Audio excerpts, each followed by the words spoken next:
Assalamu alaikum and welcome to the Muslim CEO show. This is the place for you if you want to become an amazing leader and grow your organization or business to the next level. We do this by learning from those that have been there, done it, and bought the thobe. I'm your brother and host, Mohammad Arshad, and today I'm truly honored to have with me the awesome Tushar Imdad. Assalamu alaikum, bro. Welcome, salam, rahmatullah, barakatuh. How's it going, Mohammed? I'm good, alhamdulillah. How are you, bro? I'm great. Really excited to be able to talk about time management and productivity with someone. Don't often get that opportunity. Fantastic. So I'm super excited as well to have you on the show. The reason is because I was saying to you earlier that a lot of the time we have people that have differing opinions, and I love that because I get to learn from it. But at the same time, I'm really excited to have someone like yourself here because I believe that we're passionate about the same things. I'm really looking forward to getting into these topics because I feel that sometimes when you have two people who are discussing a topic they really like you get amazing things coming out from it. And that's what I'm hoping will happen today as well, inshallah. Sure. So for those of you that don't know, let me give you a quick overview of Tushar. So Tushar Imdad is a high performance coach. He's a writer. He is a course creator. He's someone who's basically attracted people from all over the world in different things, whether they're CEOs, whether they're professionals, housewives, dentists, scholars, the kind of things that he does, you'll see they actually help every person in their life and they add value in some ways because he's a specialist when it comes to time management. He's had his blogs kind of published on places like Seeker's Guidance, Productive Muslim, and also his background is actually all in teaching, and I'm sure we're going to hear all about that. He's a tutor, he's trained teachers, and he's worked a lot of the time with Muslim schools and Muslim kind of institutions as well. So, Tushar, welcome once again. Jazakallah khair for joining me. I'm really happy that we're going to be spending all this time, inshallah. And like I said, I have booked out like hours now. So normally, like the show goes on for anywhere from 45 minutes to up to 2 hours, right? So let's see how we kind of get along, right? You know, the first time management workshop I went to, organized by a Muslim, I think it was advertised to be like an hour, and it finished really late, like 2 hours. It was Really? quite ironic. Desi time, yeah, DST. Oh man, mashallah. Okay, great. So let's start with the question that I always ask everyone, right? Which is, what was 10-year-old Tushar like? Yeah, 10-year-old, subhanAllah. I mean, I remember at that age, I was like kind of, year 5, and I remember my teacher, one of the first big words I remember, he said, Tushar, you're very inquisitive. I said, what does that mean? So you asked lots of questions. And that stayed with me to this day. And my son, my relatively new son, is extremely inquisitive, right? So so I was quite inquisitive. I remember being a bit of a chess champion at the time before it became more practicing and I kind of gave it up. But I used to play a lot of chess at city level and county level. And like, I was watching some of your interviews with Amin and Faisal. I noticed they were voracious readers. I wouldn't say I was a voracious reader, but I did read a lot. And luckily I was, my dad, I had like a tiger dad. Like he's a GP, doctor from Bangladesh, really pushed me, anything less than straight A's, he was never happy, right? And so he pushed me to read. So we actually had a habit, like he would actually force me to, I'd get these science books, like these fact books of science and things you'd get from W.H. Smith, and he'd make me copy it out, right? So I'd have like, habits like that. And I even, so I read things like Sherlock Holmes, the entire collection by the age of 9. I managed to finish that. And so, yeah, I used to read quite a lot. But I wouldn't say that I was particularly gifted or anything until high school. And when I went into high school, from high school right up to my uni days, I was a type of child, the type of teenager who just threw myself at everything school institutions offered to me. So I was in the, I was in the drama club, I was in the engineers club, I was in the cricket team, the cross country team. I was winning the debating, public speaking. So I used to kind of embrace everything, and then, as I got older into college, I was always kind of that type of person who loved taking part in, wasn't academically super, but I was good, but I used to enjoy all the extracurricular stuff as well. My dad didn't understand it. He was more like, you're a jack of all trades, master of none. You should just get straight A's, But I think that's how I describe my childhood, as someone who just loved to kind of embrace all the different opportunities. And one thing which I think is interesting from a time management perspective is that I had a very nice child. My memories of childhood was very nice, alhamdulillah. And I think you're from a similar era to me, growing up in the 80s. Yeah. I actually remember my street where there weren't that many cars, and I don't know if you did this. We would play street football, and I knew everyone in every. Even now I can remember. Ian was there, Stuart was there. I remember everyone in the street. Right, it was mainly non-Muslim, but it was fine. There's no problems. And I had a very happy childhood. Primary school, none of these targets and stuff. Right, I just remember the Wendy house. Right, it was just very happy. And the thing is, my dad made me work hard. Like, I had to do things which no other child did. Like, I'd have to write things out of the science book and do extra chores, these extra kind of intellectual chores, if you like. But he always let me play. So I think I've always had this work hard, play hard kind of philosophy. And right to this day, I always do. I really value my free time.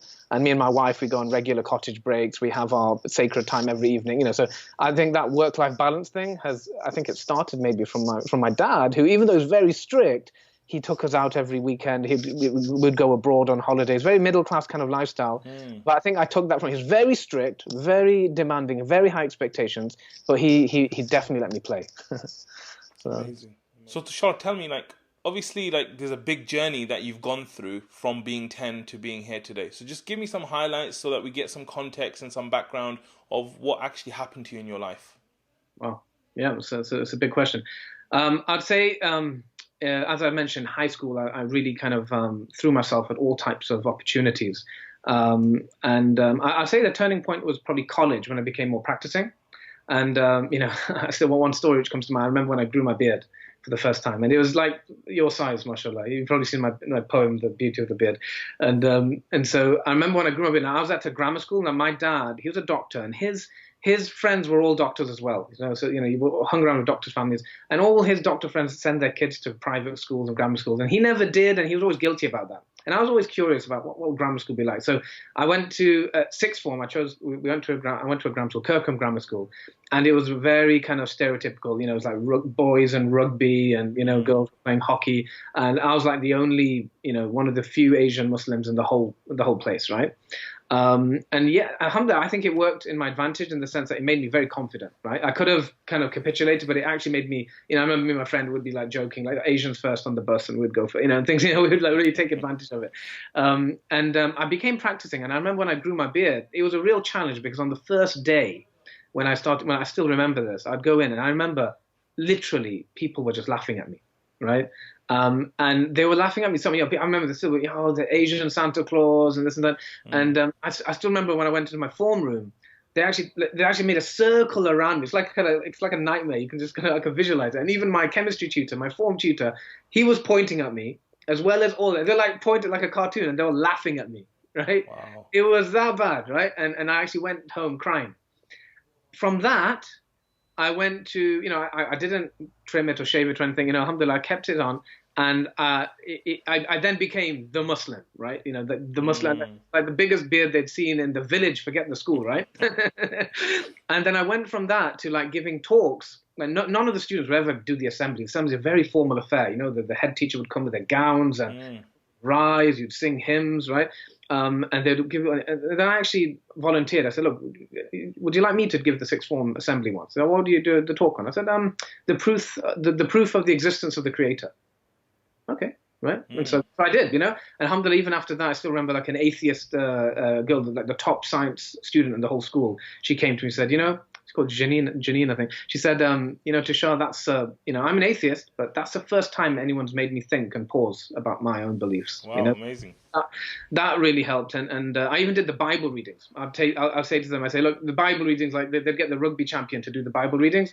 And he'd be like, and God said, it was just so boring and dry. Yeah. I said, look, I'm a Muslim and I believe parts of the Bible are true. Just let me do it. I'll show you how to do it, And so I still remember the passage they gave me. I don't know which part of the Bible, but it's something like, if you sin with your eyes, it's better for you to enter the kingdom of God blind than to sin with your eyes. If you sin with your hands, it's better for you to enter the kingdom of God with no hands. And I thought, are they making the hand chopping thing? Why did they give me this one? Yeah. So that was the kind of person I was. I was very confident. I was growing in confidence in my deen, and I was still doing everything like the public speaking and the debating. I started opening Jummah facilities.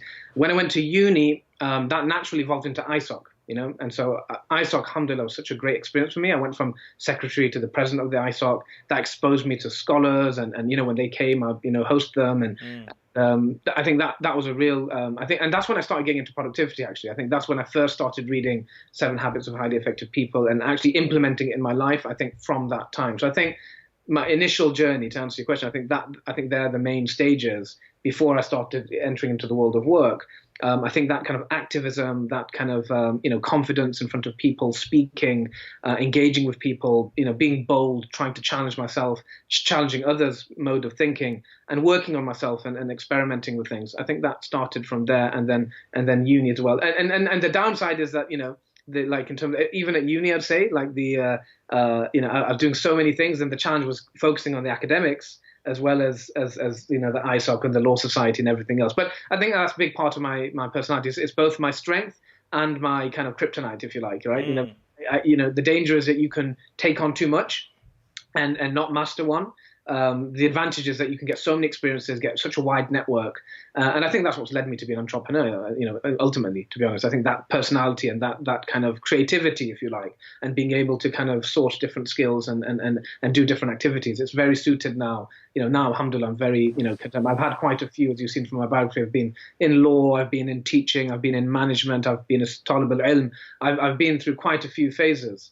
And I think it's naturally evolved into an entrepreneur because now I can use all those skills, and all of it's useful, alhamdulillah.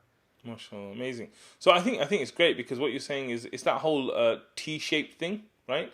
It's like that you have a broad kind of spectrum of knowledge, but then you have a depth of knowledge in that as well. And I think it's one of the best things that entrepreneurs can do and CEOs can do, in terms of developing them. And I think all the experiences you've had have really helped you to become that person, which is amazing, mashallah. But I have a question for you, right? And people are probably thinking this, is that the kind of environment that you were in, a lot of people would actually lose their confidence, right? Mm. So being in that environment where you're surrounded by non-Muslims who potentially are kind of laughing at your faith and like not taking it seriously and stuff. So how is it that you kind of made that into confidence rather than a lack of confidence? It's a difficult question. But I think there's a few factors. I think one, seeing my dad, I think my father was very confident as a person, and he was quite outspoken. And sometimes we see our parents, we see qualities in our parents, and sometimes it might be qualities which we don't necessarily want to emulate, but we can take the good from it, So my dad was very outspoken. He had very outspoken views. He used to I remember one of his views was like in the mosque, he used to always complain, like people always, going over our shoulders and jumping over our shoulders. They should make lanes for people, so things like that. And people wouldn't always listen to him, but he always used to have these controversial, and he was never afraid to speak his mind. So I think I took a bit from that. So that must have given me confidence, seeing him like that and seeing my dad, speaking his mind and doing things and being a doctor and setting up, he's setting up a GP surgery when, very few people could. So I think that was a factor. That must have been a kind of genetic thing. I think the second thing, when you become practicing, and this is an important part of being a Muslim, is that fear of Allah and this sense of, especially when you read the seerah and you realize how the Sahaba were, and they obviously had to they went through that, right, the Makkah phase, where that they had to kind of hold on to their faith even though they knew everybody would oppose them.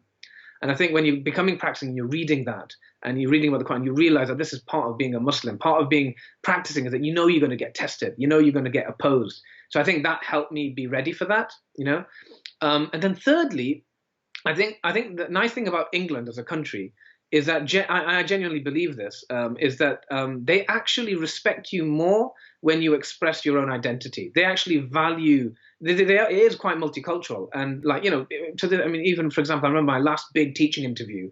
It was an outstanding school, and I wanted to see if I could get in and teach at the highest level. And I remember in the interview, what I chose to do, they gave me a choice of what to teach. And I chose a poem called Half Caste by John Agard. And it's like, it's about identity, and it's about racism, and about how you shouldn't use the term half caste to describe people. And I still remember, I read the poem, and it starts off like, I'm standing on one leg, they call me half caste, right? And I literally stood on one leg, and I did the whole poem. I acted out like a Caribbean, I acted out. And they hired me on the spot because of that. They said, just the sight of a bearded practicing Muslim teaching in that way, we had to hire you, right? So I've experienced that from a young age, that when you are confident, when you embrace your culture. So for example, in high school, when in RE lessons, I remember I was like the teacher's pet, right? And because I would just talk about Islam, and I was like, oh, this is easy. I just get 100%. I just talk about, they always did the same research essay every year. Is religion alive and kicking in Preston? I think 10 years later, my brother was there. They're still doing the same essay. And so when I did that, I was like, yeah, I'll just write about the mosques, and I'll write, and I realized that my background as a Bengali, as a doctor's son, as a Muslim, I had all these different kind of multicultural identities. And rather than seeing them as a hindrance, actually, well, I've got all these experiences which these guys don't have, and I could write about it even in England. I with my own students, and I tutor a lot of Muslims. I say, look, don't hide your background, embrace it, right? When you write about salwar kameez and laddus and these things, they don't even know what they are, right? As long as you put it in italics, it's going to look, oh wow, cultural, it's going to look impressive, right? Yeah. And so I think I realized that in that environment, that if I show that this beard is my strength, that this is what I believe in, and they respect you more when you stand up for what you believe in. It's like authentic, isn't it? It's congruent with you. And I think when I saw that and experienced it, and alhamdulillah, when you do try it, you see the results quite quickly. Then the confidence builds upon that. You get one success, and then another success builds upon it, and then it becomes your identity. You realize that, okay, this is who I am. I'm a Muslim, and I'm going to wear this beard whether they like it or not, and I'm going to dress this way whether they like it or not. And yeah, they might laugh a little bit at the beginning, but they will grow to respect it. And ultimately, they'll actually, if I don't do that, they might not laugh at me in my face, but they're going to respect me less inside. Great. I mean, it's actually quite interesting because you're saying that the thing that usually makes people feel less confident, like, oh my God, I'm a Muslim and no one else is a Muslim, you're saying instead of that being a weakness, that's actually your strength. And if you use that properly, it will make you stronger and it will make you more well-respected, which in turn will probably build even more self-confidence and self-esteem. Yeah, absolutely. Amazing. Okay, great. So, like, obviously after school, uni, you kind of went to uni, you said that you were part of the ISOC. What did you study at uni? Law. Okay. And one of the first questions everyone asked me when I went into teaching, why did you leave the law? It's so much more money. Okay, great. So then what happened after uni, once you finished the law degree? Okay, so, yeah, I think you asked me what happened after law? Yeah. After uni, yeah. So I went into, I did go into law. I actually it was a big distraction. I got married in my final year, which was a whole another story, right? So again, that's part of me is that if I see an opportunity and I think it really is a good decision, I'll take that bold opportunity, right? And there's been many points in my life where I've gone abroad and dropped everything and gone abroad because I saw an opportunity.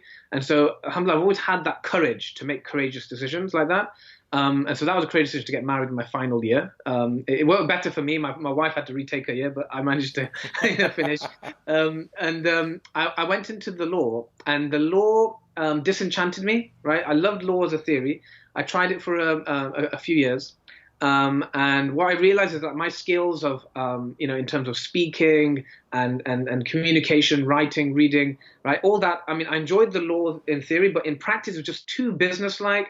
And, everyone says lawyers are liars. I knew that was a stereotype and it's not true, it's not technically true, but there were aspects of the profession I found very unsavory, right? I didn't like the way they billed.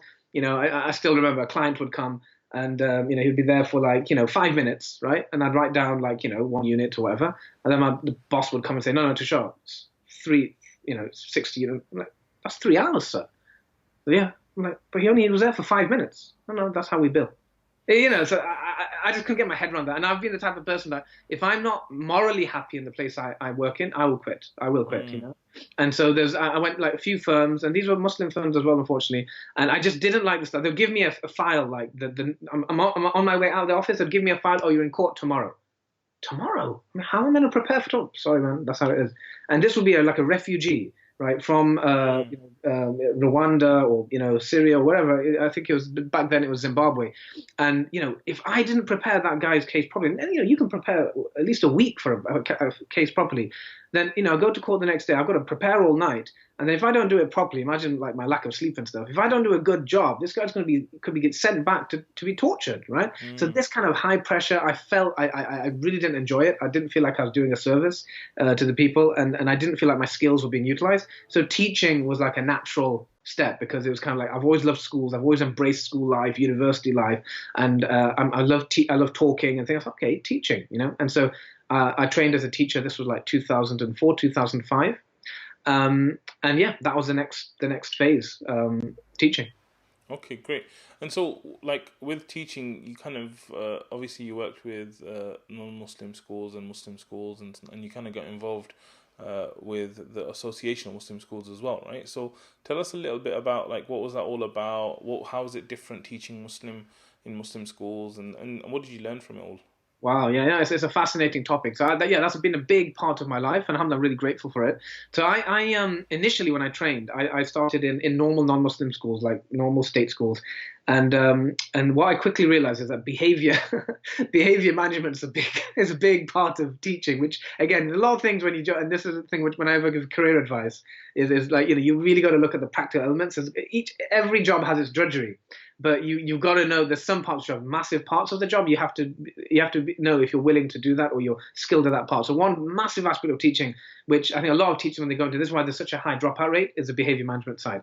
And so what I found that behavior management was crazy, and I found that so many students just don't want to be there. It's like they're forced to go into school. They don't like the environment, and it's crazy. You feel like, I mean, the way I describe it, especially when you're supply teaching, it's like you're a cross between a traffic cop and a babysitter.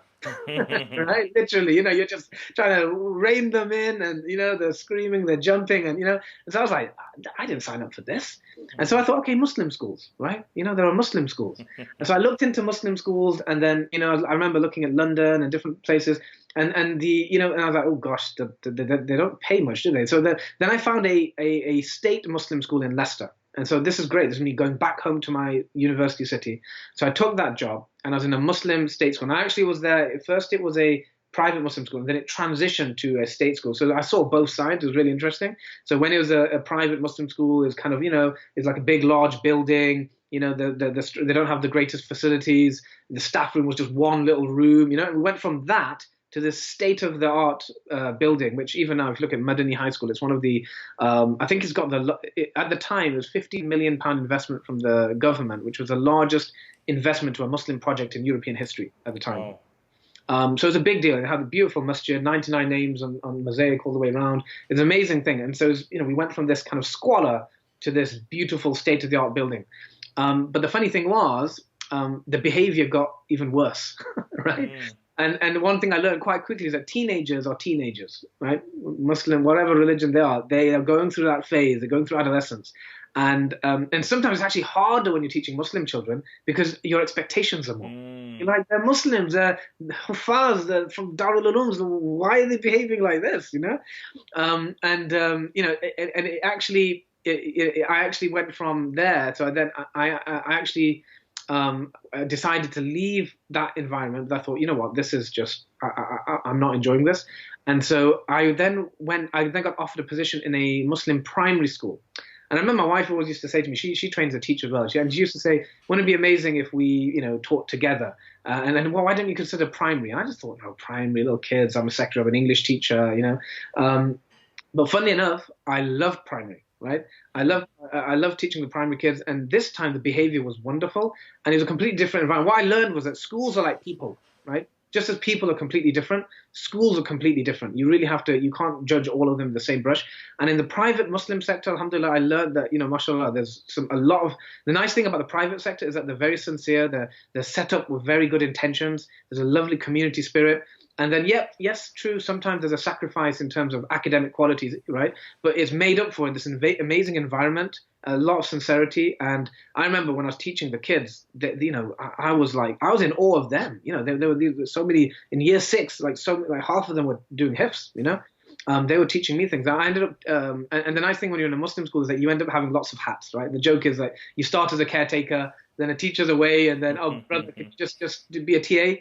And then, teachers, then you become a teacher. Then, before you know it, you're running the school, right?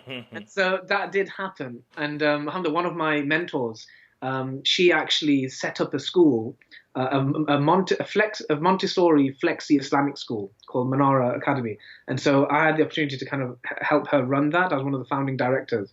And so that was one of my fondest memories. I think I was there for like good 3-4 years.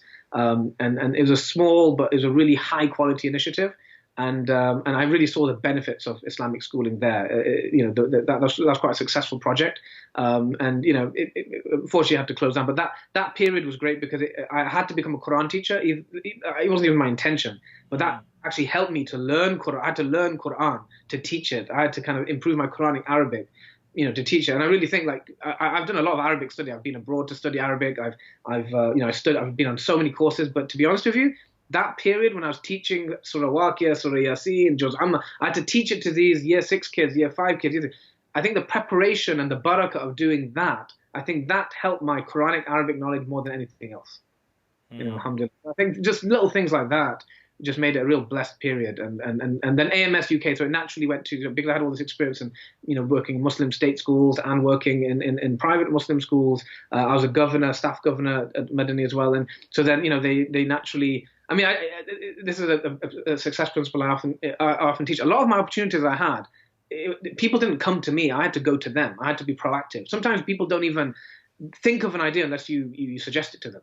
So I actually approached AMS after I came back from a year abroad studying Arabic, and I just said, would you? I could do workshops for you. Would that interest you? And they turned out like, oh yeah, okay, yeah, and it just came from me asking a question. And then I became one of their main trainers for years, and even now I'm on their books and they still ask me. And I would go to kind of different conferences around the country, and Muslim teachers from around the country would come, and it'd be like a kind of one-day event. And then you'd have different trainers teaching different aspects of teaching. So I would teach how to teach an outstanding lesson or how to teach English in the curriculum, and sometimes be invited to school. So that was the AMS trainer phase. And that was really, I really enjoyed that as well, because you'd see the teachers. And this is a big difference between Muslim school teachers, which I found, and then in the state sector. In the state sector, honestly, teachers are so stressed out. So many don't want to be there. It's just a job. They're always complaining. They're bitter. There's politics, right? But in the Muslim schools, yeah, sure, you might get that. But to be honest with you, I've been in a lot. I've been in quite a lot of Muslim schools. And I've been in a lot of staff rooms. I've seen a lot of the teachers. MashaAllah, there's so much sincerity there, and they actually is very vision based. A lot of them are doing it not for the money; they're doing it because they believe in it. And so you see the barakah, and you see there's a huge difference when you have something set up on those intentions and with that kind of attitude and outlook, compared to a school which is just everything's free, it's state funded, but you're just there and everyone's just trying to go up the career ladder, and it's a big difference. Alhamdulillah. Amazing, mashallah. Yeah, I think it's great the kind of experience you've been through, and I think that I've found people like yourself who go through these experiences, their development is accelerated because you're doing so many different things. I remember when you're in the corporate world, you do one thing and you have this little box and you just do that thing over and over again, and you get really good at it, but it's kind of limited to that. Whereas when you go and enter into different environments and you're challenged in different ways to do things that are not your job and all this kind of stuff, it just takes you to a whole another level. So that's amazing, mashallah. So after you kind of finished with the whole AMS thing, how has that taken you from there to what you do today? It's interesting. So, I took a kind of year out to study Islam and the Islamic sciences and Arabic abroad. So that was always like a kind of passion of mine. It's always an ambition. So, I remember saving up, for a year we saved up, and we finally lived the dream, right? And when we went there, now my intention was look, I'm teaching Islamic studies. I'm a qualified teacher, top of my game as a teacher, but I also teach Islamic studies on the side. And I thought, my thinking was this: that I'm going to go abroad and become qualified as a Islamic studies teacher. Then I'll come back and teach the world, right? And then, I couldn't have been more wrong, because what I realized was that to be an alim, right? It's a big difference between being an alim and being a speaker, or being an imam, or even being an Islamic studies teacher. Being an alim, and this is the best analogy I can think of, is like having a PhD in a subject, right? So if you were to ask me, Tushar, do you want to do a PhD in English? I'd be like, no way, right? I'm happy teaching high school kids, GCSE. I don't want to go any further than that. I love that level, right? And it's still quite a high level. That's more than most people will never analyze text at GCSE level. That level of textual analysis, if you do that properly, that's more than enough for life, right? You'll be able to do Shakespeare, poetry, and if you do it properly, like A-star level, it's a very good level. Beyond that, I'm not interested, right? So with Islamic studies, what I realized that to get it to be an alim, that this PhD level kind of study, like I had a friend who went with me. He was actually younger than me. He was like a younger brother. He went first, right? And then when I went there, like, I remember going book shopping with him once. Like, he took me to an Islamic bookshop, and the guy had the list, like, going back like years, right? And mashallah, he's now Sheikh Tabriz Azam for Seekers Guidance. Right? At the time, he was Talib al-Ilm, he was like my younger brother, and I think that's when the penny dropped. I saw him. He's like, like with quite joy, happily going around getting these arcade books on grammar and linguistics and history and all the. And I thought, I don't have that in me. I can't do that, And I had no excuse. I had all the time in the world, but I just couldn't get myself to read. I didn't want to do it. I didn't have the himmah for that. I realized then, and then one of my teachers said to me, says, Tushar, the thing is, the best thing we can do for this ummah is if every single person does what they're best at. They excel at their own skill. We don't need everyone to be an alim, And I kind of knew that in theory, but I had to go out there and experience it and try it. And that's when I realized, and that guilt went. And I have a lot of my clients a lot of Muslims, practicing Muslims, have this default that I need to go abroad and study and be an alim. If I don't do that, I'm not a proper Muslim or something, I'm not. But I realized then it's about the practice. It's about the implementation. It's about being a great Muslim and having this knowledge and learning enough to kind of fulfill your obligations and follow the sunnah and do that to excellence. You don't have, it's a fard al-kifaya. Some people will go out and do this and teach the ummah in a technical manner or in a scholarly manner. That's fine. So when I came back, I was like, okay, what do I do now? Do I want to go back into Muslim schools? Do I want to go? And the thing is, one of the conflicts I had working in Muslim schools, 90% of teachers in Muslim schools are women, right?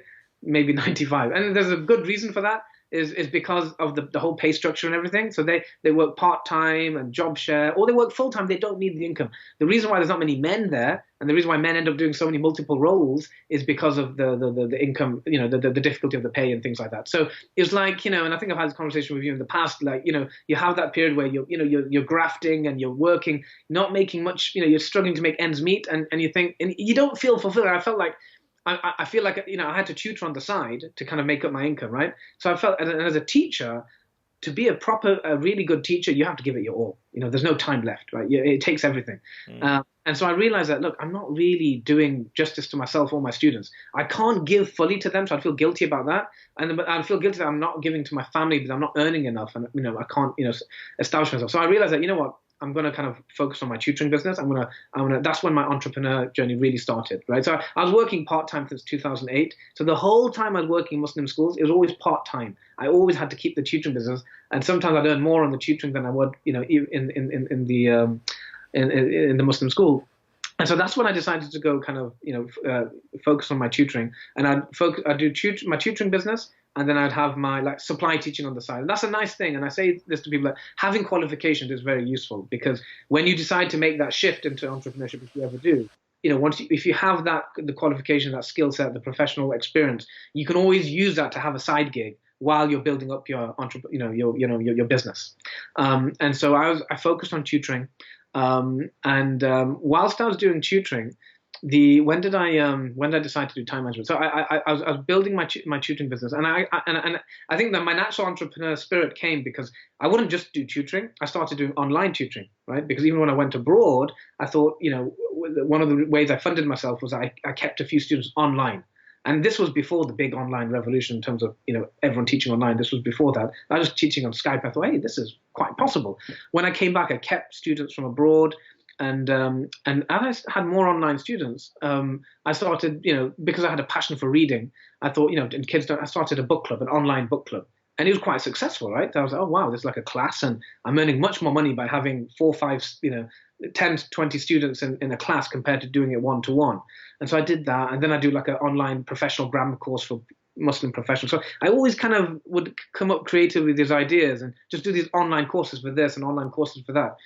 And then I started doing an online adults book club. Because I think what happened, one of my teachers recommended, he actually recommended for Ramadan. He actually recommended for Ramadan reading. What he does, he recommends obviously reading Quran and things like that. But he also recommended, once he recommended a Dickens novel, right? It was Barnaby Rudge, right? And that's actually like looks about it's in the context of Catholics and Protestants and persecution of the Catholics. And I think this was a time of Islamophobia in Britain. So that was one of the reasons he recommended that book, so we could learn about that and see how this has happened in England in the past. And also it's a break from the ibadah, read something rather than going on Netflix, right? And so I was really excited, like, oh great, I'm going to talk to all my friends, and ask them about how was Barnaby Rudge, how did you enjoy the book? The Sheikh told us to read it. What do you think? And then when I met all my friends and I was talking to them, nobody read it. Right? I was like, why didn't you read it? Oh, it's Dickens. It's so hard. It's so difficult. And this is the type of person I am. When something like that happens, I'm like, okay, that's it. So I made a course, right? So that's when I founded the adult book. I thought, forget children. Adults need this. And one thing for me, when I grew up, I know there's so many initiatives for children. I see it all the time, like the madrasas, literature for children, and it's all great. But because I think I became practicing later on in life, I always felt that, what about us? We've still got 20, 30, 40 years left of our life, inshallah. We're still running the world. We're still the movers and shakers. If we're focusing everything on the kids and we neglect us, right, we're not going to be able to even parent our kids properly, right? So I always felt passionate about adult education. And I think that's part of my transition. Like, I still teach kids and I still have that part of me, but I've always loved training adults as well, because I've always felt like we're neglected a bit. And so when I did that adult book club, alhamdulillah, that was popular. People came, a lot of people interested in literature. And then that just kind of evolved into, okay, let's do non-fiction books as well, like How to Win Friends and Influence People. And so that kind of started evolving. And so then I said to one of my teachers, and I said, look, what do you think about, that's when the idea came for, maybe I should go back to time management training, right? I mean, do you want me to tell you how that started? That actually started before, in 2000. It's quite a funny story how that started. So that you did before you started the book clubs and stuff? Yeah, so I kind of did it in 2008, before the Muslim schools came. The Muslim schools, when that opportunity came, I dropped the time management training, right? So it's kind of like, I started it when I so let me tell you the story. So Sure. When I left the school because I decided the behavior was too much, and I said to myself, I remember vowing, I'm not going to walk into a place of humiliation. No way. I'm not going to go in there, because as a teacher, right, you get that feedback straight away. So I thought, these kids are like crazy. They're not. I had my phone stolen. My phone was stolen. I had children like, big teenagers threatening violence. It was quite a tough situation. So I thought, no, forget this. And now this is one of the things about entrepreneurship, which I want people to know, is that when I left a full-time job. I had a halal mortgage to pay. My wife wasn't working full-time. But when I left that job, I felt such a release of energy. I was so happy. It was like being released from prison, right? That, there was no way I wasn't going to earn money. I started tutoring. I started finding supply. I started finding these little, all these different marketing, just opportunities came. I was so happy. I would just apply all day. And, as long as you're proactive, as long as you're motivated, as long as you don't sit and let the grass grow underneath your feet, opportunities will come to you. And at that point, I still remember this. I went to a business workshop. When the council do these free workshops. So I went to this workshop, and this is really funny. So I'd started my tutoring business. My intention was to learn how to kind of, build my tutoring business from this workshop. And the guy who did it, sometimes they have like positive discrimination. It benefited me, to be honest, as a teacher. Like, they needed more male Asians. So that helped me go from law degree to English teacher. So, I understand why they do it. So it looked like they got some, ethnic minority person. I can't remember where he's from, but I knew he was. He had a very heavy accent, and his English wasn't very good.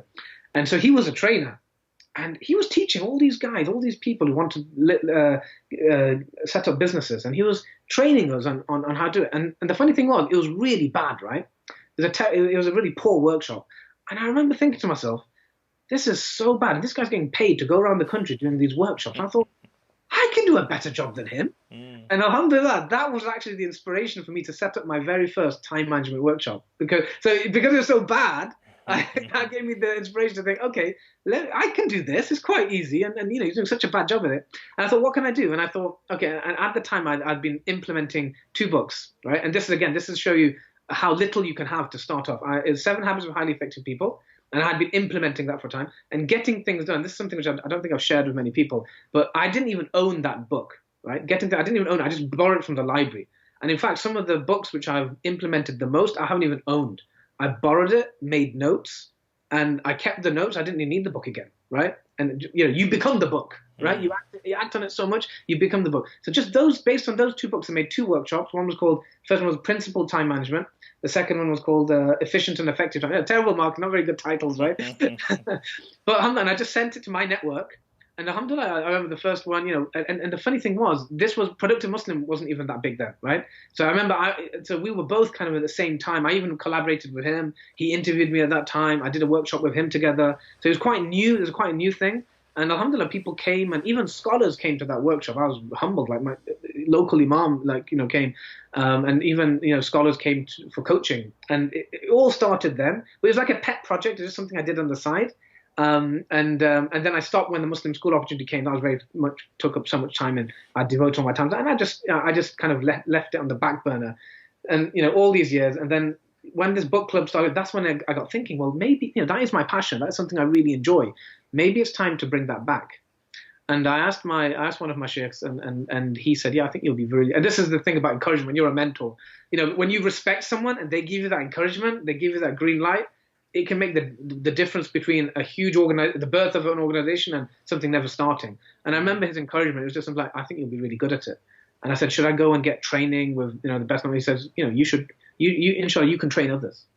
And just those few words gave me so much confidence. That okay, my own sheikh is telling me this. So yeah, let's go for it. And so that's when I resumed it, and I decided, okay, let's do this properly, and let's and then that's when I started intensely training, and I actually went I went to Kuwait for a year. Again, this was a big opportunity.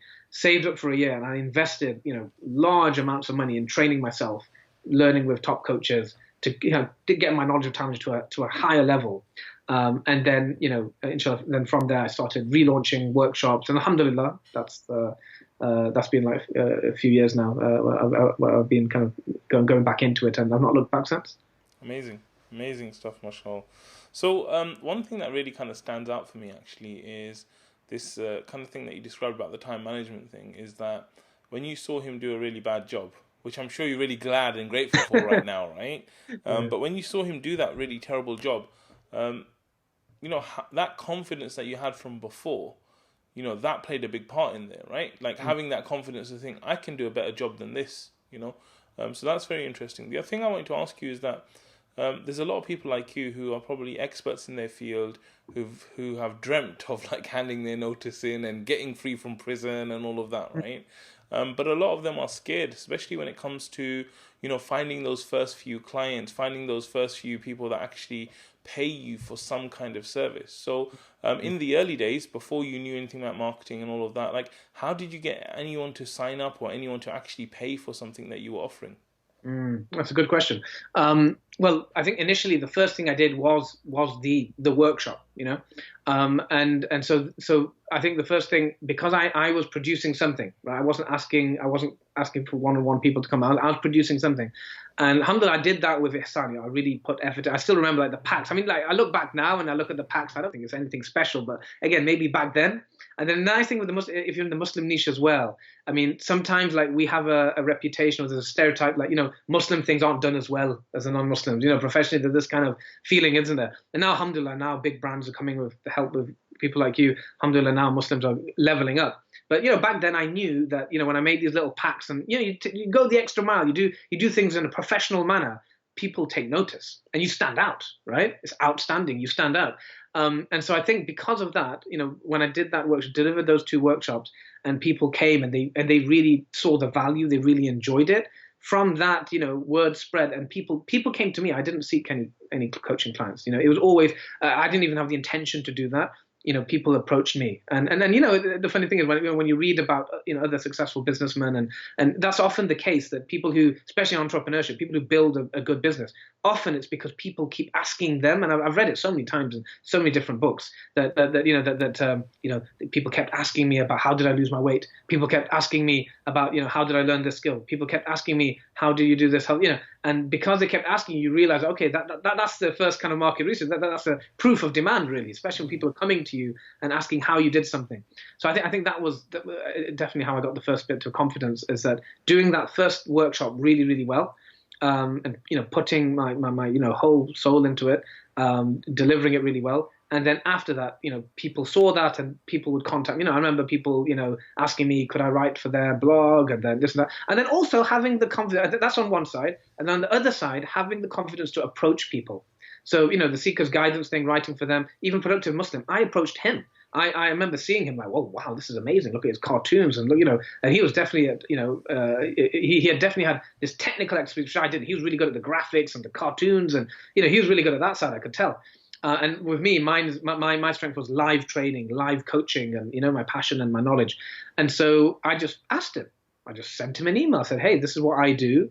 Would you?" And he was really interested, right? And same thing with Seeker's Guidance. With Seeker's Guidance, it actually took me a while. I mean, I actually asked him several times over the last 5 years. I've tried to collaborate. It's just never worked. I know Sheikh Faraz and people quite well personally. He's one of my teachers, and yet it never worked out. But I didn't stop asking. And this last one, the last time I asked, I actually had something to offer. And I think that's one of the other things. You have something to offer. So, every time I asked before, it was like, "Oh, why don't we do this project?" Or whatever. It was always like something which would take a huge amount of collaboration and a huge amount of effort from their end. But when I reflect on it, this time I actually had something. I was actually asking him, should we do a workshop together? But he said, "Your articles," I think he noticed my articles, "they're pretty good. Why don't you write for us?" And it started from that, right? So I think having something, which you can show and showcase and say, "Look, this is what I've done."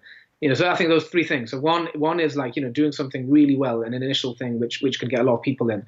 Two, seeking opportunities and asking people, not being afraid to ask and look for opportunities, because you never know, they might need that help. And then thirdly, having something of quality, giving some value, which then showcases your expertise, and so people can think, okay, yeah, that this person knows what he's doing. So we have excellent. So one follow-up question from that then is that you mentioned about doing things well, right? And I think that this is very, very important. But I think at the same time we have this whole notion of doing things quickly. Like there's this whole thing about money loves speed and working very fast and not procrastinating or not being in the perfectionist kind of mentality. Mm-hmm. So what kind of advice do you have between those two things? Like actually producing something that's outstanding, but at the same time, like not spending 4 years on a PowerPoint production that you're then going to do another 3 years practice on? That's a great question. I think where that you get, if someone is procrastinating on starting, right? I think there's a great distinction here. So I've met a lot of people, who, they're thinking of like, I think it's that first stage of like jumping ship or starting a new project or starting to write or, taking on some coaching or, it's new, it's something new, right? And they often procrastinate for, years, and they never get around to doing it because it's a fear of the unknown, the fear of starting. So I think in that situation, no doubt, that's speed is helpful. There, just get started. Don't worry about the quality. Take that first step, and you're definitely going to learn and accelerate as you go along. I think the more experienced you get, right, that's when you can you get better at judging it. That's when you can really focus on quality. And then, when you become, when you start having, you've got 30 people coming to a workshop, that something's booked and people are coming and they're going to pay for it. It's already set up. It's going to happen, right? You become so busy anyway that naturally you don't have time to spend too much time on it, right? But at the same time, the time you have, you want to make sure it's as excellent as possible. So I think kind of almost sorts itself out, and you learn to get that balance. And you're right, it is a fine balance between, you want to do a good job, but you also want to get it out there. So a good example is a weekly article, right? You only have a week to do it. So you've got a deadline. So it forces you to like, you've got to make sure it's out there. And I must admit, sometimes and I'm an English teacher. I'm a proofreader by background as well. I'm famous for, they call me chief. I used to joke with my parents, I'm superintendent of the grammar police in the UK, right? And some people take that literally. No, maybe it was a joke, right? So I'm quite a stickler and all that. But even I will make typos, right? Because of the deadline, right? But I mean, does it matter? The odd typo here and there, just maybe one or two readers notice it. They'll let you know. Thousands didn't, right? Hundreds didn't. And so, as long as you're getting it, as long as the article's good quality, as long as you've proofread it, right? There's a certain minimum standard. You make sure you do that. You make sure you proofread it once. You make sure it's well researched. You make sure it's a good quality article. And then now that's different to a book. So a book, you've got time there. Now, a book, when that's out in the market, that's on print, you've got to take more pains and you have to make sure there's a higher standard of you shouldn't let typos in that because that's going to be something published out in a book format. So that deserves more time and higher quality than something which is going out every week and people are going to forget straight away. Okay. And et cetera, Yeah, mashallah, I love that. So we're basically saying that if you are new, then take action, take lots of action, take it fast, don't be slow, like do it, right?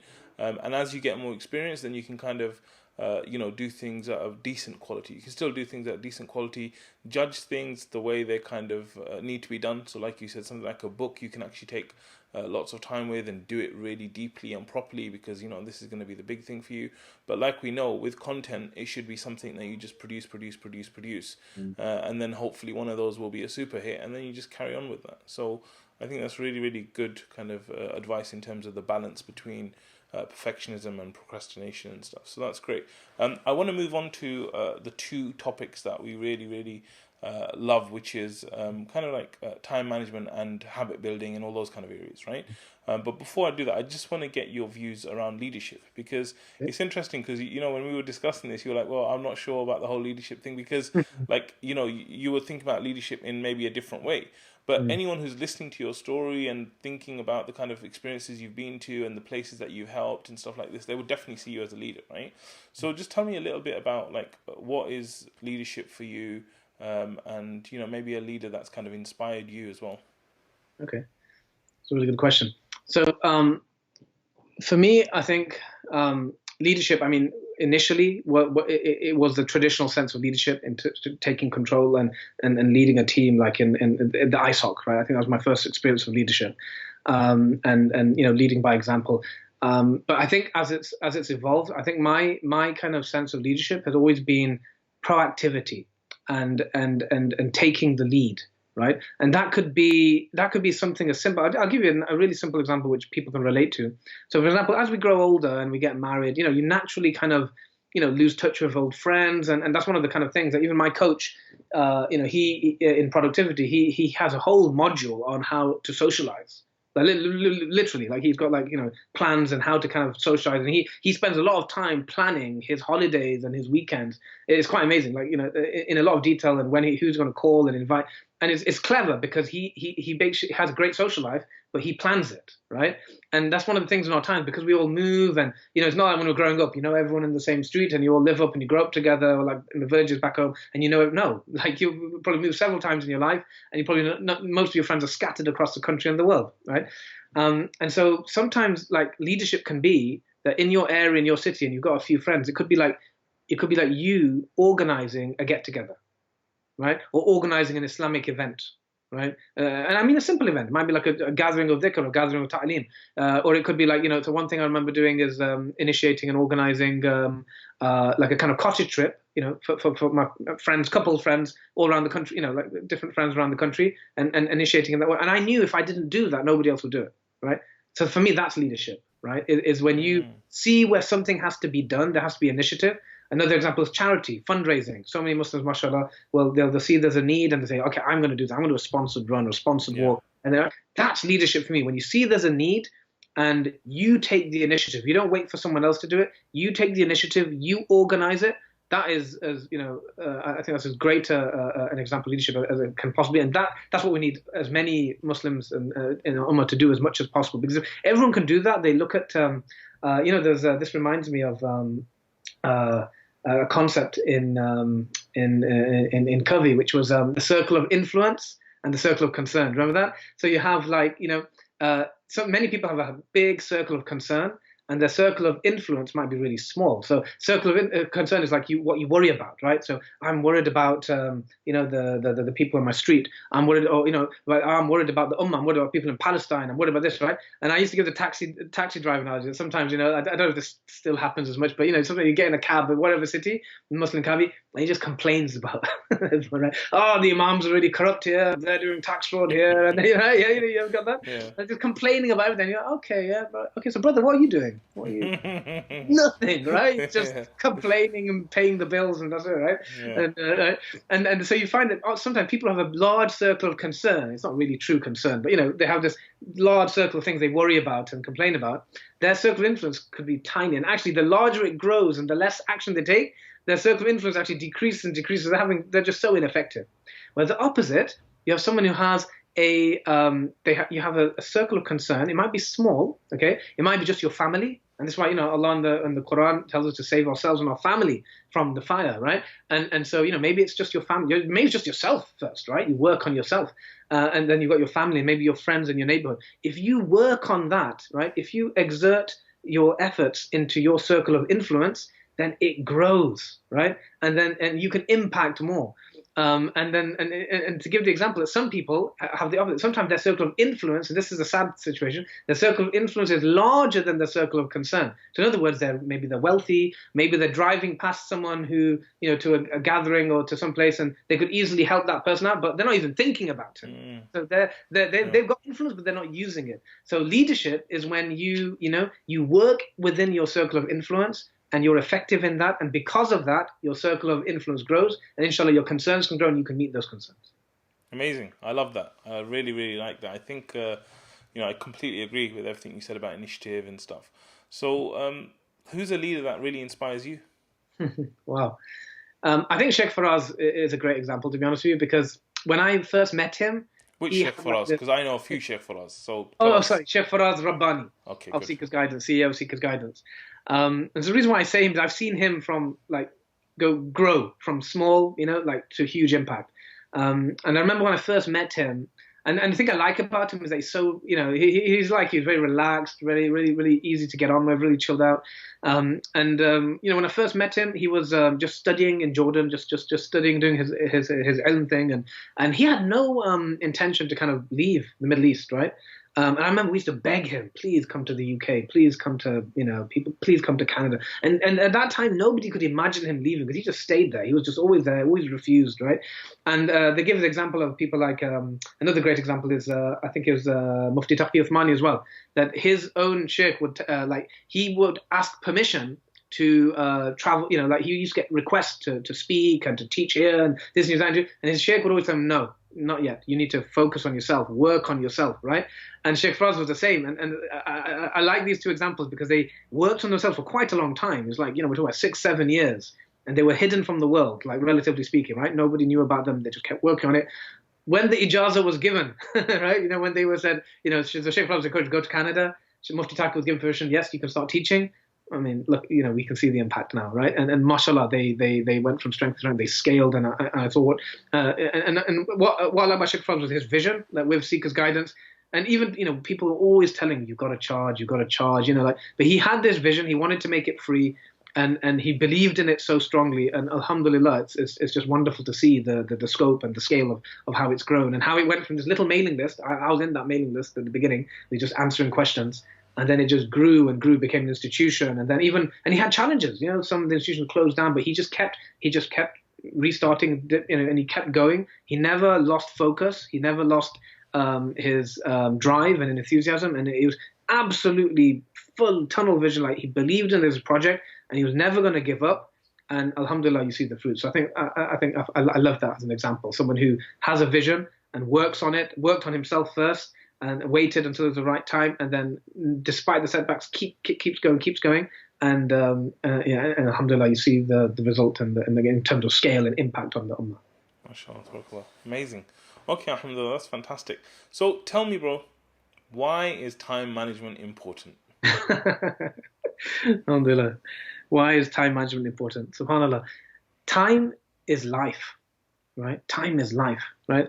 And we're asked as Muslims, to sacrifice our time, our life for Allah. يا أيها الذين آمنوا هل أدلكم عن تجارة تنجيكم من عذاب أليم تؤمنون بالله ورسوله وتجاهدون في سبيل الله بأموالكم وأنفسكم ذلك خير لكم إن كنتم لا تعلمون. That Allah says in the Quran that, shall I not tell you of a trade? It's interesting that Allah in the Quran gives these business metaphors, subhanAllah, of a trade that will save you from a painful punishment, that you to jahidu, that you strive, right, in the way of Allah with yourself and your wealth, right? And so, we're commanded in the Quran to sacrifice our life. And when we think of this, and we think of the Quran and we think of the Hadith, and we all know that it's about, I think people think about life and they think life is this big, big, big thing, right? And the beauty of time management, right, is just looking at that in a different lens, right? It's because time is life, right? But I think the beauty of time management is it kind of, when you start thinking about time management and productivity and habits, it helps break down this, and this one's the secret of time management, breaking down something which is complex makes me think of biology actually, and digestion. But anyway, but breaking down something which is large and complex and a bit overwhelming, and making it something which is practical and doable, and you can do it step by step. I think that's a beauty of time management. So it's actually, time management is absolutely essential to every single human being, right? So non-Muslims are obsessed with it. People who are successful non-Muslims are absolutely obsessed with it. And the funny thing is, they say that, I think Brian Tracy, he quotes a study where they said that, I think it was Hatfield, they did this study where they looked at people in the 70s and they tracked them, one of those amazing longitudinal studies. They tracked them for like 20, 30 years and to see which one were the most successful, which ones were not so successful. And they found that the ones who had succeeded in the long run, the ones who had the greatest marriages and business success and health success, were the ones who had the biggest long-time perspective. That's what they called it, right? Or long-term perspective. In other words, when they made their decisions, they always took into account what would be the long-term consequence of this decision, right? I could just eat junk food all day, right? Or I could start eating healthily, right? Eating that will have better impact on my long-term health. I could just lounge around and just do the same job which everyone else is doing, or I could look at where I'm skilled at and where I could make most impact, right? They always looked at the long-term. And then I thought to myself, subhanAllah, and their long-term is boxed, right? They're just thinking of this world. Muslims, our long-term is way off the scale, right? So, we have, and that's why I wanted to teach Islamic time management, because I'm thinking like, we've got, so much to offer. This is a secret to success, is having long-term perspective, and our perspective is already so long-term. We just don't live it, right? And so that's why time management is so important, because it's how we manage our time, how we organize our day-to-day life or week-to-week life, how we go about our goals, and that's life itself. That's living. And Islamic time management is kind of, I take all the best kind of models and principles out there, and I don't water them down, right? So it's not like, I mean, there are other people who might teach time management and they'll just kind of give hadiths and Quranic ayahs. And the thing is, the way I look at time management is the way I look at a car or something else, right? If you want to buy a car or you want to utilize a car or utilize a laptop, whatever, say, I want an Islamic laptop, right? It's got to have Quran and hadith on the side. And, I want an Islamic car. It's got to have azan. No, it's just, you get a good car, right? And we use it to go to the masjid, right? We use a laptop to execute our Islamic projects, right? So I think of time management that way, that there are amazing systems and techniques and tips and strategies out there, right? Which non-Muslims have developed, Muslims might develop. I use them. I don't water them down. I teach them. But the difference is I use them for an Islamic purpose, right? So the first thing I do with any client is like, I will unashamedly, I say, look, I don't care if you want me to kind of help you double your income or to help you get an advancement in your career, whatever it is. But first, I'm gonna evaluate, Deen first. We're going to look at how's your Islam doing, right? That's the way I work. It's Islamic time management. I'm not just a normal high performance coach. I'm a high performance coach who will always put Allah first time management. And I believe that helps me my intention. And then also ultimately it will help, because at the end of the day, we don't have a big business, we don't make lots of money, we don't advance our careers, but we still manage to please Allah, or we still manage to do our obligations. All that will not matter, right? And if someone is, mashallah, and I get clients at different kind of levels. Some are already quite practicing and they're doing that, but they're not making impact in other areas of their life. Fine, we don't need to focus on ibadah.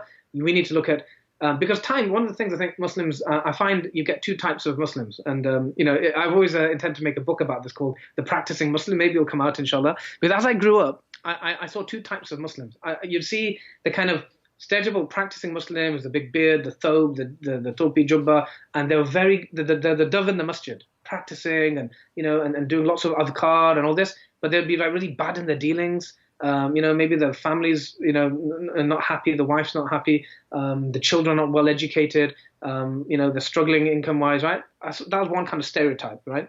And then the other stereotype is like the Muslim's really successful, really kind, really good to his neighbors, brilliant community activist, but he's not even praying, or he's doing some haram, right?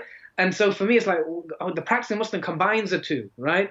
They're like a saint in the night and a warrior in the day, right? Like the Prophet ﷺ, the Sahaba were, right? And so it's this excellence in all spheres. And the science of time management, the nice thing about it, it helps you look at these different spheres in your life, your family life, your work life, your health. Look at all these levels, all these different areas, and improve them and optimize them for the sake of Allah. Okay, so I get why time management is so important, right? But let's imagine this. I am someone who's never done any form of time management. I kind of see myself as a creative, free spirit, you know, those type of people, right? Why plan? Why do all that kind of stuff?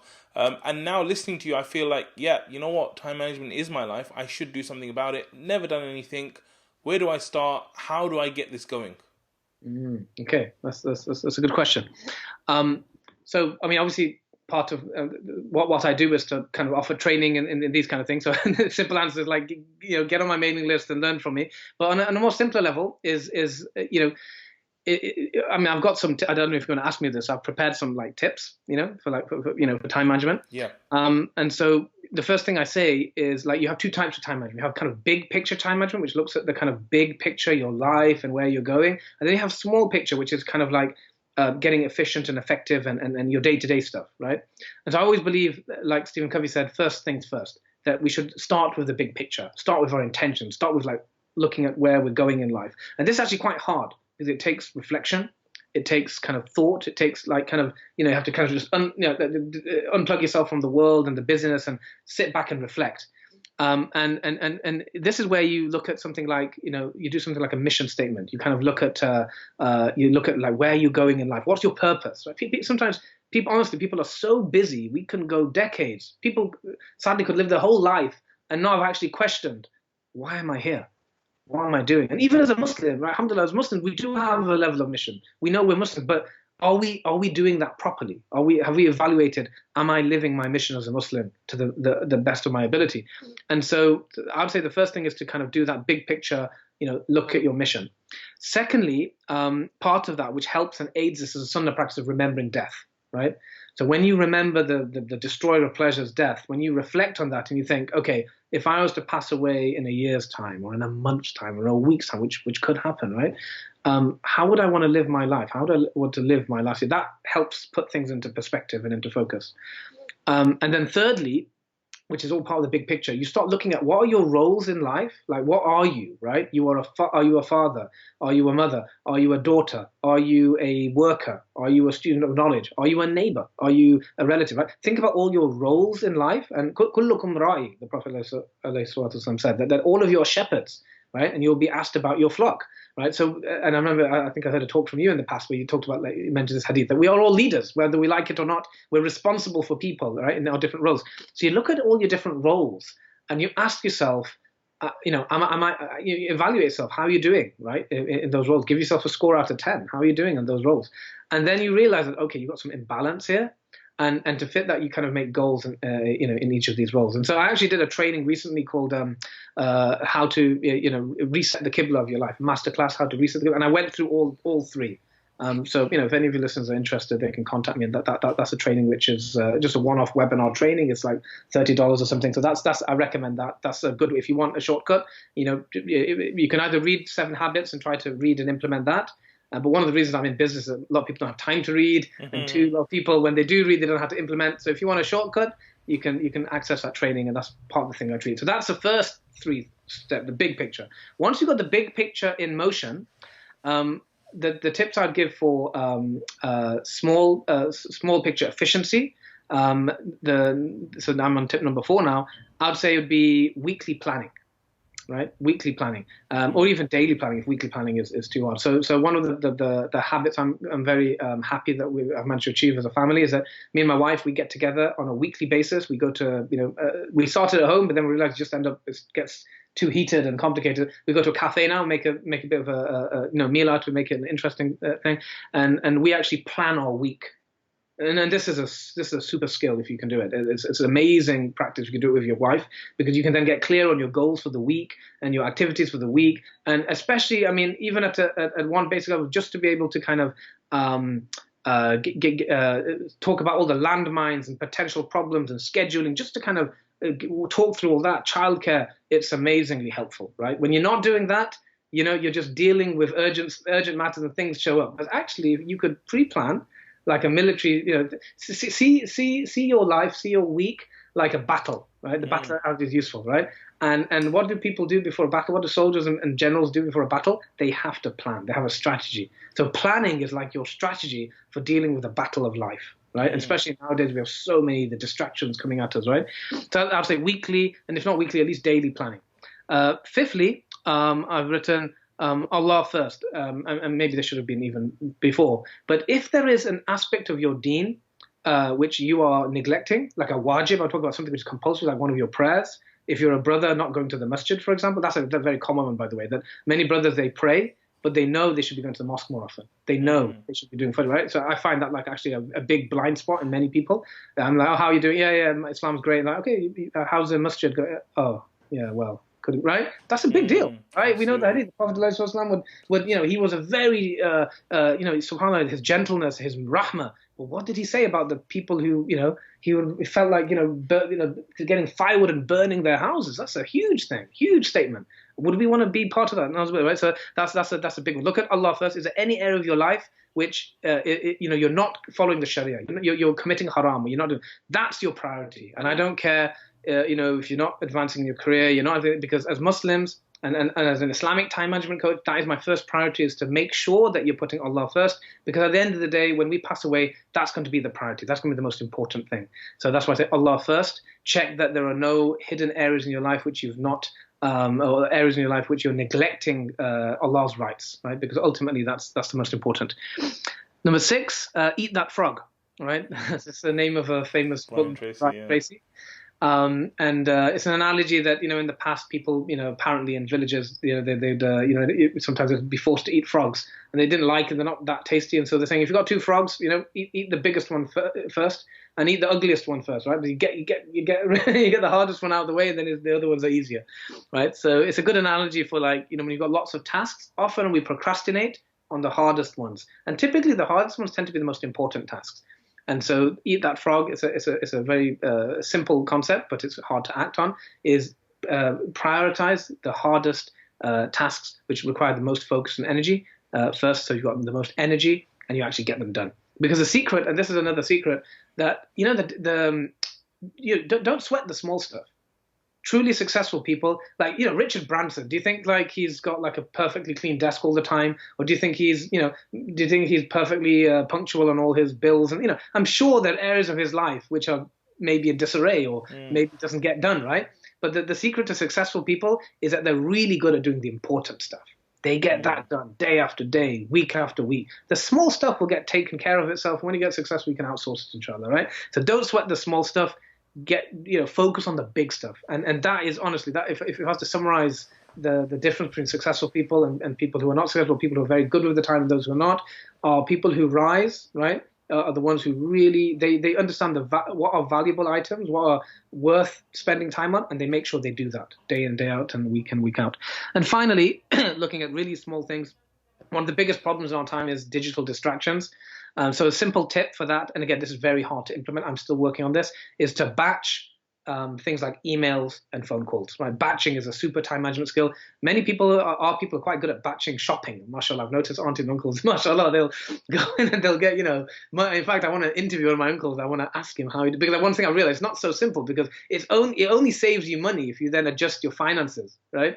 But anyway, that's different thing. But batching is known to be efficient to save money. It's also very efficient with phone calls and emails. But if you're able to, and social media, if you're able to batch these, and course creators, and one of the ironies is, one of the books I want to recommend in a minute, Digital Minimalism, Cal Newport interviews social media gurus, people who are social media experts and actually, as a living, are spending loads of time on LinkedIn, Facebook, on all the platforms, right?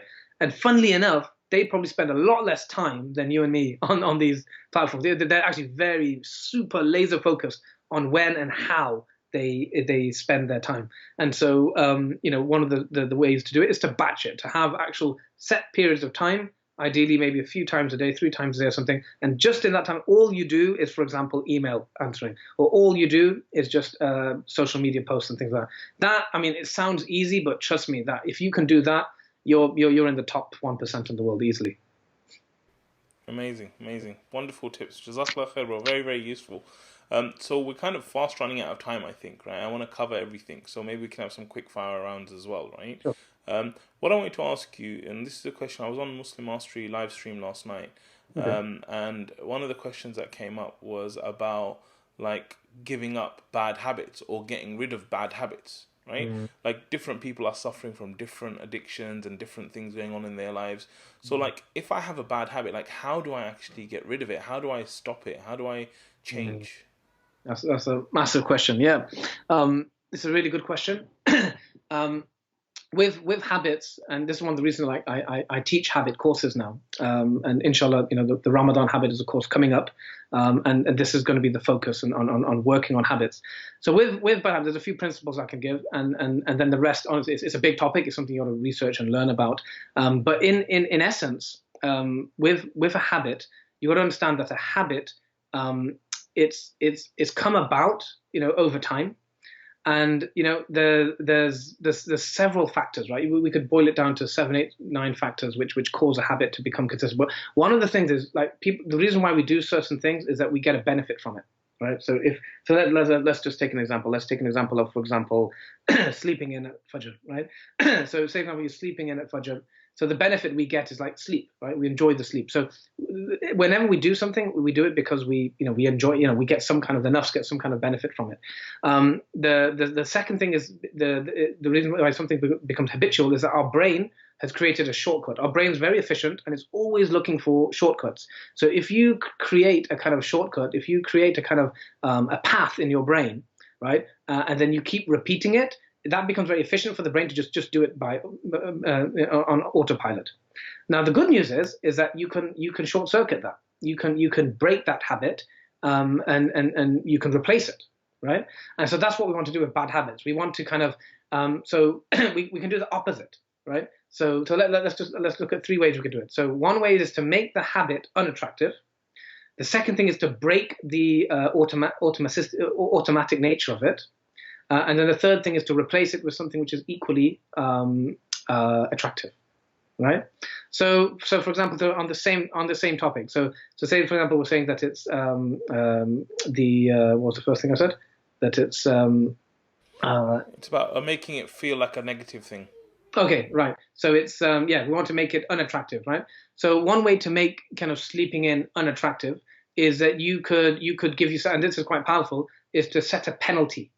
Right, I find this really good, especially with things which are, like kind of like maybe haram or something like that. Ibadah thing, you could set a penalty. So I do it in layers. I would say like have an accountability partner like your wife or even a friend. Sometimes the further removed they are from you, the better it is, right? Because your spouse, you'll make exceptions. Right? So get a friend and say, look, if I do this certain thing, I'm going to try not to do this.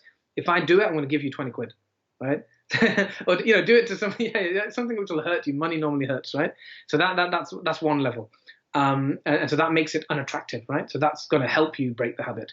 A second thing I said was to break the kind of automatic nature of it, right? So the automatic nature is that like every single day. So say for example you're sleeping in. Maybe it's because you're always sleeping at a certain time, and so just change that routine. Right? Change that routine when you go to sleep. Change your sleep routine so you're more likely to get up and less likely to sleep in. Yeah. And then thirdly, so I said a third way to do it. So we said make it unattractive, make it change the routine. The third one was to replace it with something better, right? So we want to make getting up for Fajr, we want to make that something which is attractive. Okay, so one way to make it attractive is to give yourself a reward. Now, normally, alhamdulillah, one of the things about ibadah is that they have so much intrinsic reward anyway, right? So a few times, hopefully doing those 2 things, and then you start getting up for Fajr, the sakina you feel and the confidence and that sometimes is enough to like make you feel like, wow, this is beautiful. I don't want to go back, right? But to be safe, it's best to have an extrinsic reward as well with the intention of getting this habit. And so, it can be, and it doesn't have to be complicated. People think, oh, reward, I've got to go to Alton Towers. No, right? It could be just like, it could be like you come back from Fajr and you have like, like a cup of tea, right? Or, you tell your wife, you'll be like, if I come back from Fajr, I want a massage, right? Please, right? You can come creative and have a reward. So I think those 3 things are pretty powerful ways to break a bad habit. Sure. Amazing. It is a science, and I do recommend in Ramadan, come on the Ramadan habit course, and inshallah you can learn and we can work together in a community on how to kind of break and build good habits, inshallah. Definitely. Okay, great. There's one last question I want to ask you, which kind of came up a little earlier, and I wanted to ask you then, but then I thought I'll ask you later, right? And then after that, you can suggest some hacks and resources and things like that as well. The question I wanted to ask you, which was very interesting, I think, was how do you socialize effectively? Oh, okay. Interesting. I wasn't expecting that. Okay. How do you socialize effectively? Yeah, because you mentioned obviously one of your mentors and teachers kind of had a whole plan for how to do it and things like this. So if for those of us that are trying to manage our time well, maybe we manage our work and our families well, but the whole socializing, a lot of us kind of drops. So what's the kind of tips and tricks you have for I'll that? tell you what he does then, because this is something I'm working on myself, to be honest. But what he does, he will look at his whole calendar a year in advance. And then he will actually, like, just like we, like those who are effective, with their time, and and I know yourself, for example, I know you plan a year in advance, and you plan projects for your work and things like that. So many of us are quite good at doing that for our work and things like that. So what he does, he intentionally looks in the calendar a year ahead, and he thinks, okay, so what he actually does, he has one trip abroad, and this might be maybe but I know Muslims to do this, right? He has one trip abroad which will be with friends, right? So he will think, in the year of which month, when would I like to actually go abroad with a friend, where would I like to go? So he's designated that as a month when he's going to do it, and then he knows it's going to be a project, and that's something he's going to work on nearer the time. Right, so that's the first thing. Then he will do the same thing for monthly. What I'm going to are there going to be monthly gatherings or monthly places? More frequently than once a year. What about my friends in the area, or who do I want to visit this year? Yeah. And then like to give an example close to home, so what me and my wife will do is one of the best ways to get social things going is, as you know, is food is the way to a man's heart, right? It's to kind of have dawats, right? So we would actually plan, we'd look 3-4 months ahead, and we think, okay, and make it easy for yourself, right? Like don't like I don't know what your parents are, but I'm sure they're probably like mine, that you'd have dawats all the time, right? Like your dad would just say, yeah, these guys are coming down. Yeah, make the food. That's it. Make it now. Notice. But that's like 5 minutes notice. Yeah, get the food ready. Yeah. I don't think women are built like that now. I don't think we did that. You get murdered. So we would do. I recommend once a month, right? If you can even do that, if everything is working well in the life, look at the next 3 months, right? And Ramadan's coming up, so Ramadan you might have even more iftar parties, right? Yeah. And so looking ahead and think, okay, and actually write down all the friends. And one way you do it is look at the debts, right? Who has invited me in the last year and I've not even invited them back, right? Start off with them, prioritize them, and then think, who would I like to get to know? Who would I like to have around? And so just that process. Most people don't even do that, right? If you just did that, it happens. It's beautiful. And then, and then you have it monthly. And I'm reminding myself, I need to do this for this year, to be honest. And then the third thing he does, when he goes on a trip or on a holiday, he will actually kind of plan in advance, who's coming, where we're going to go, what we're going to do. And he would when he went on a holiday, I actually thought he pre-planned his social time, not in the same detail, he wouldn't like minute to hour by hour, but literally morning, this is what we're going to do, afternoon we're going to do this, and I do that myself on holidays, that to kind of I'd block it out in bigger chunks. So I think that's one of the things people think, oh, it's fun, we're having a good time, we don't be planning and things like that. Yeah, when you plan normally, you do it hour by hour or something, but when you're in a weekend or a holiday, don't do it like that, but do it morning, afternoon, evening, just that night, and then one thing in Indistractable, my book I'll go over there, book called Indistractable, what the author of that recommends is he does something called a weekly kibbutz. I think it's a Hebrew phrase, where they'll get together on a weekly basis, and he will invite his friends,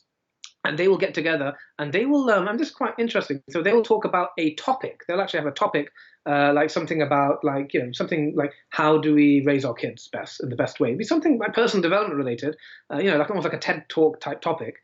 And that's what they'll all come, and a different person will, I think they'll just discuss that, right? So it sounds a bit formal, but he says the reason why they do that is that it's just a nice icebreaker, and it makes it kind of I think Benjamin Franklin did a similar thing as well, right? And another great book, if you want to read about this, it's one of my, I don't know if you want to get to that. I've written down 7 recommended books, but one of them I was going to recommend, I've said it already, Digital Minimalism by Cal Newport. The beauty of that book, the first half, he gives a masterclass, amazing advice on, and it's very nuanced. It's not just don't use computers. No, he's talking about how to do it, and he gives amazing examples of the Amish community and all these really nuanced, subtle, intelligent suggestions on how to minimize your digital use. And then the second half, he gives you all these beautiful suggestions about what to do instead. And part of that, and he gives amazing examples of people like Money Mustache. I don't know if you've heard of Money Mustache, right? He's one of the famous investors in the world. He's one of the famous advisors on how to kind of, he started the movement on how to basically kind of live, financial freedom, basically get financial freedom in your 30s and 40s. And he uses a lot of his time to do real manual labor. And he likes making and building things, right? So in that book, there's some amazing examples of what to do, how to socialize, right, basically. And they quote Benjamin Franklin, who's an amazing man. Like he was the one who came up with the quote, early to bed, early to rise makes a person healthy, wealthy, and wise. And he used to do this kibbutz type thing. They'd get together on a regular basis and they would talk about different issues, and it would be social, but at the same time, it would be beneficial. And my last thing I'd say is to have attend a weekly Islamic majlis, right? Whether it's dhikr or whether it's knowledge or ilm, and ideally a majlis which has a social element at the end. That's alhamdulillah, I've been doing that for 20 years at least, and alhamdulillah, that means at least once a week I will meet my friends without fail. Amazing, wonderful advice, and I think it's a topic that's very, very neglected, because our thing is just like, let's just go for food. With whoever can turn up, right? So that's really wonderful, mashallah. So I want to kind of end now with like your kind of suggestions for resources, tools, apps, books, anything that you think people should definitely go through. What are they? Why should they go through them? Inshallah. I'm glad you asked me that. But I did prepare that. So initially I wrote 3, but it expanded into 7. Alhamdulillah, it's too hard to, because I wanted to do different areas of life. Because this is the thing about time management. I don't like focusing just on efficiency. Yeah. Just on work, right? So the first one is, I think we mentioned a few times, 7 Habits of Highly Effective People. If you haven't read that yet, I do think it's a must read. And one of the reasons I like it is that it's quite spiritual, right? The thing about, he was a Mormon, Stephen Covey. He's quite religious. And so his book is very balanced, and there's so much. I mean, you look at the first few chapters, begin with the end in mind. First things first. You can't disagree with that, right? So alhamdulillah, it's something which is very easy to Islamicize. So 7 Habits of Highly Effective People. Number 2, I've given any book by Cal Newport. So there's 3 of his books, and he's a real gem. And a lot of people in productivity circles and life coaching, they've not heard of him. He's not a huge name, but he's on the top shelves now. But he's a kind of quiet genius. He's quiet but very, very intelligent. So he wrote. Now I know you've done some kind of talked about. I don't know how much of your audience are young people. Do you get the people who are watching who are like degree students and like that age, like younger ones? Yeah, all kinds of different ages. Yeah. Yeah. So this is a great book. I mean, I wish if I was, when I was younger, I had read this book called So Good They Can't Ignore You. Cal Newport. And this book is just like the best career book ever. And it's even good if you're late in your life, even if like you're like, a bit like me, it helped me because it's kind of like, it kind of debunks a passion hypothesis, which is like, just do what you love, which is a bit simplistic and it can be dangerous. And he talks about something called career capital and the important, and he gives examples of Steve Jobs and all these famous, and the quotes from Steve Martin.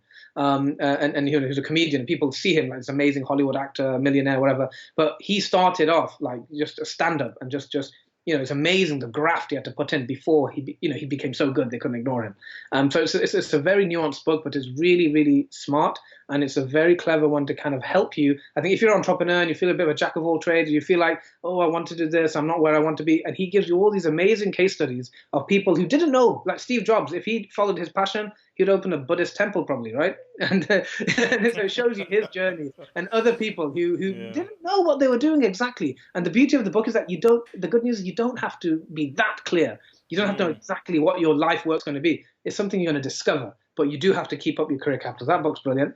His other 2 books, I mentioned Digital Minimalism. I don't need to say anything more about that. And the other one was Deep Work. And Deep Work is amazing. So that's a book which teaches you all about focus. Focus is the superpower of time management and high performance. Focus. So that's all number 2, right? So it's like 3 in 1. Number 3, this is for the sisters. And I don't know if they've ever heard of Laura Vanderkam. She wrote a book called I Know How She Does It, right? And she's a journalist, and she's written another book called 148 Hours, so brothers might prefer that one. Both her books, she basically did lots and lots of time studies. Like she got lots and lots of clients, and she did lots of surveys of their weeks. And she basically got women who are, 6, 7, 8 figure business women, or women who are earning very high income, but are still mothers. Some of the cases, like, mothers of 7 kids and running these multi-million business. Wow. Very, very inspiring. Now, we're not going to agree as Muslims, to be honest, just as a caveat.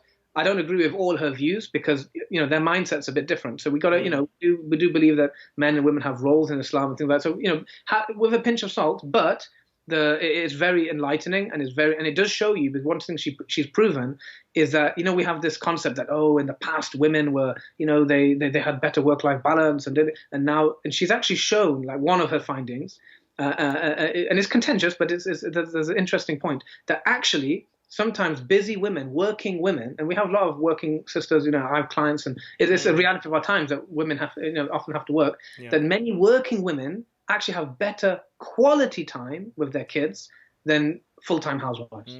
Wow, okay. So, for example, they spend more time reading, more time playing, right? Because sometimes busy people, as you know, can be very effective with their time. Yes. So that book's a great one to kind of look at that. That's number 3. Number 4, got to mention health. Healthy at 100 by John Robbins. This book inspired me to quit sugar. Right, so since I read that book, I never had a spoon of sugar in my tea. Okay. Alhamdulillah. And the reason I love that book is that people who are old enough to this in the 70s, National Geographic did these articles where they talked about these famous valleys of youth in the world, right? Like there's these places in the world where people regularly live to 100, right? There's these legends, right? And then what they did, they actually sent scientists to check this out. And I didn't know about this, right? And this book documents all that in a really exciting fashion, right? So it talks about the Abkhazians in Russia, the people in Vilcabamba, Okinawa, Karate Kid country, Japan, which is the city, which is interesting, and in Pakistan, you might know the Hunza people, the Hunza Valley. Oh, really? I didn't know that was one of them. Okay, amazing. It's amazing. And then so the first half of the book is so inspiring. Like you've got these scientists. I'll just give you one anecdote. Like you got these scientists who have to go up this mountain. And they're worried that their 90-year-old hosts, how are they going to kind of, they're feeling a bit, they're 50s and strong and rugged, right? How are this 90-year-old going to help them? And they're bounding up the mountain, right? Bounding up the mountain, having ice cold baths, like seeing the stars with their eyes. It's so inspiring, right? That's the first half. And then the second half of the book says, okay, how did they do it? So it's so inspiring, really, really inspiring. Just great book for anyone to read. Number 5, Toxic Childhood, right? It's about parenting by Sue Palmer. So this I knew from my teacher days. And if there's one book every parent should own or read, I believe this one is the one. Sue Palmer is a TES columnist, she's an educator, and now she's a writer and speaker. She's written about boys as well. So Toxic Childhood, the great thing about this, she talks about basically why kids become brats. Right nowadays, right, and the nice thing about this book, she looks at several factors. She looks at marketing, really interesting stuff about marketing. How from the age of 5, 6, boys are encouraged to be like fighting, and girls are encouraged to think about weight from really young age. She looks at food. She looks at play. She looks at childcare. Really interesting aspect, which you might not have even thought about. Diet, but she does it in a very pragmatic way. She talks about, so for example, with video games, she has a whole chapter on video games. She says, and TV. So she gives suggestions like, okay, if you don't want to get rid of the TV, absolutely, you have to have it in a shared place, right? If you're going to have a TV, have it in a shared. Do not allow a stranger into your kid's bedroom, right? So there's a lot of pragmatic tips like that, which are kind of in the way. They're not too extreme. They're not too hard to follow. But she highlights all the dangers in our modern society. And honestly, our parents didn't know a lot of this stuff. When they came here, they had no idea that it was a new world they came into. We're growing up in this world, and we have to be aware of these toxic elements. And if we don't learn about them, we won't even know. And I see this all the time. Parents are giving stuff to the kids, whether it's food, whether it's video games, whether it's the way they little things like when you have kids and you don't even sing to them anymore, or you just have them in a carrier and you have them facing. There's little things we do which, just because it's the latest thing we're buying, we have no idea of the implications. Because before, we never did it. Before, we just followed tradition. There's no tradition left now. Everything we do now is not traditional. Everything's just been upturned. So we have to go back and learn which things of these things are okay, can support a tradition, which things are toxic. So that book's brilliant for that. 2 more left. 6, this is for marriage. Now this is an exclusive suggestion. I was thinking, I've only told this suggestion. My own coach, my own kind of marriage coach told me this, and I've only told it to one of my clients. Should I do? And I thought, what? If your listeners have, how many hours is it now? If they've gone all the way to to this point to hear this, they deserve to hear this recommendation. So this is exclusive marriage book, which a lot of people don't. It's called 8 Dates by John Gottman. Right, by Gottman, and it's clever. The Gottmans, I don't know if you've heard of them. They are like the best marriage experts in the world. One of the best. The reason being is that they made something called a love lab. right? So they created like they rented out an apartment, nice apartment, and they'd get couples to come in, right, and just live there, and they just recorded. They had cameras there, and they'd have sensors on them to measure their blood pressure and things, and they just basically observed how they argued or how they spoke and got on, right? And it's so scientific, and nothing's been done like this ever in history. They got to the point where they can predict, Mr. Gottman can predict within just minutes of seeing a couple talking, whether they're going to divorce, like with 98% accuracy. He can tell if they're going to end up staying together or divorce. It's amazing. And so he's written other books. The 7 Principles of How Marriage Works, any of his books are great. But the reason why I recommended 8 dates, it's like a slim one. It's a short one. It's very practical. It tells you you go 8 dates, one of them, and you have deep conversations with your wife about work and money, about fun and adventure. It's amazing, right? I'm giving, for my clients, it's a game changer. And if you read that book and implement it with your spouse, and that is something I'm going to be writing about. Is like, when's the last time you had fun with your spouse? When's the last time you had an adventure together? Right? Sometimes I strongly believe, for example, that couples, we should have you should have a date night, and this is something which they do. The top executives, the non-Muslim productivity gurus, that's what they do. No matter how busy they get, they will always have a date night. And I believe in our times, it's quite important to keep that intimacy, keep that relationship strong with our wife, away from the kids, to have that time. So 8 Dates is a great book. And the final one, I finished with an Islamic one, The Value of Time by Sheikh Abdullah Fattah Abu Ghudda. It's published by Awakening Publication, one of the few books which is actually about time management, written by a great scholar. And it's got lots of examples, Quranic ayahs, hadiths, and examples of examples of scholars who would die reading a book and falling into a manhole. How much concern and fikr they had for time and how they valued every moment of it. So I think that's a nice one to end on if you've got an Islamic perspective as well. Amazing. Jazakallah khair, that's wonderful. In today's time, people would fall into a manhole holding their mobile phone. That's what probably would happen, But it's a great list. So, Tushar, tell me, it's been an amazing kind of time with you. People that are listening or watching who want to, take your courses, want to get coaching from you, really change their life in terms of habits and time management. How do they get in touch? What's the process? What kind of things do you offer? Brilliant. Yeah. Thank you. I appreciate that. Inshallah, I'll send you some links. Maybe you can put in the comments if that's useful. But the easiest way to find me is probably on LinkedIn. You just look, Tushar Imdad. And you'll see it says high performance coach on LinkedIn. So if you find me on LinkedIn, you can message me there. That's probably the easiest way to find me. If you if you Google Tushar Imdad Seeker's Guidance, you'll see a lot of my articles there. So I'm in the process of work on my website. That's why I can't send you to tusharimdad.com right now. So I think that's the best way to approach me on one of those two forms. And soon I'll be and what I do, I often invite people on my mailing list. So I'll send in an opt-in for that, and then that way you'll get weekly articles. I spend quite a lot of time. Alhamdulillah, they're quite popular because they're researched, and I try to cover a lot of the topics we talked about. And inshallah, it's going to be probably going to be part of a book one day. But initially, my intention is just purely each week to give value, to write about different topics. And I write about topics which are often not covered, right? So recently I did one about rich dad, rich Muslim, poor Muslim. Which one would you rather be in? I had so much feedback. People like, you're the first Muslim person who's kind of, stood on the pulpit and talked about the value of wealth, right? Or the benefit of wealth from Islam. So, I try to look at different angles and challenge preconceptions and talk about how we can use our time better in marriage, in family, and there's plenty of basic, practical time management articles as well. So if that sounds interesting and exciting to you, I'll invite you to kind of join my mailing list. That's the best way to find out about things. Otherwise, LinkedIn, and inshallah, I'll put in some links for those two. And inshallah, the courses which are coming up, which you might be interested in, is the Ramadan habit. Which is, the purpose of that is to make this like the best Ramadan ever. So there'll be a webinar about that.